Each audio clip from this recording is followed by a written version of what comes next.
اعملي على حقيقتك يا ولية باني. يا وفدي بتعمل ايه؟ وطي صوتك. يا نهار اسود. كارلا اللي في الطول اللابع مسك مراته متلبسة. هي الملبس يعني متلبسة كانت بتكلم واحد في ذات في الشباك. في التليفون تاتس.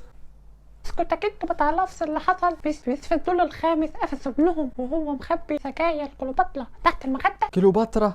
يا ابني عيب اللي انت بتعمله ده، وكمان حرام. ربنا سبحانه وتعالى بيقول لك ولا تجسسوا، يعني ما ينفعش نتجسس على حياة الناس. ليه يعني؟ لان دي خصوصيات وعورات، الناس ما بيبقوش عايزين حد يسمع الحاجات دي. طب انت عارف اللي في الدور الثامن كل يوم الساعة 6 قبل الفطار يطلعوا يصوتوا في الشارع. وبعدين بيحصل ايه يا ابني عيب، ما ينفعش يا وفدي، قلت لك ولا تجسسوا.